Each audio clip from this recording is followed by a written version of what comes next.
যে ইন্টারনেট কেন বন্ধ হলো এই বিষয়টা আমি আসলে সুস্পষ্ট জবাব চাই। এবং আমরা তো বুঝি এটা পলিটিক্যাল একটা জায়গা থেকে করা হয়েছিল, বাট এখানে আসলে ব্যুরোক্রেটদের কী সম্পর্ক ছিল এবং এখানে যেন রেসপন্সিবল পার্সনটাকে আমি দ্রুত সময়ের মধ্যে এই এই তদন্ত রিপোর্টটা চাই। আসলে আমি এটার সম্পূর্ণ ব্যাখ্যা চাই।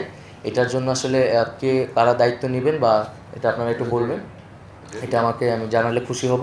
আচ্ছা, মানে এত ঘটনা হয়ে গেল, তারপর আপনার জিনিসটা রেডি করে রাখেন নাই যে এটা কেন হয়েছে। আমি তো ভাবছিলাম আমি এসে প্রথম দিন এটা দেখবো। আমি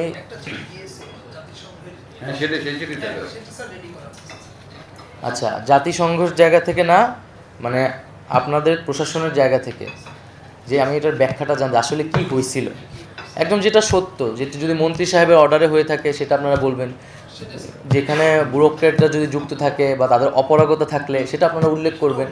হ্যাঁ, সেই অনুযায়ী আমি চাই দ্রুত সময়ের মধ্যে। এটা কত সময়ের মধ্যে আপনারা দিতে পারবেন? কত ডেডলাইন দেওয়া ছিল? আপনারা আগামীকালের মধ্যে পারবেন?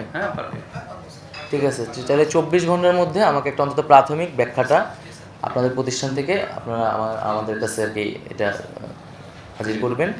আর দ্বিতীয়ত হচ্ছে যে ইন্টারনেট বিষয়গুলো পপুলার ডিমান্ডস, আমি আসার আগে যতটুকু মানুষের সাথে ইন্টারেকশন করেছি আপনারা তো আরও ভালো বলতে পারবেন যে ইন্টারনেটের দাম কমানো নিয়ে কথা আছে। বিশেষত মেয়াদের বিষয়টা নিয়ে অনেক কথা আছে যে ইন্টারনেট এটা আসলে সিম কোম্পানিগুলো মেয়াদ কেন থাকবে, বা এইটা নিয়ে আপনারা একটু বলতে পারেন খুব ছোট করে, আমরা হয়তো পরে এটা নিয়ে আলোচনা করবো আরও। আর আরেকটা হচ্ছে ইন্টারনেট এই ঘটনাগুলোর আগে যেই স্পিডে ছিল এখন কি সেই স্পিডটা আবার ফিরে এসেছে কিনা।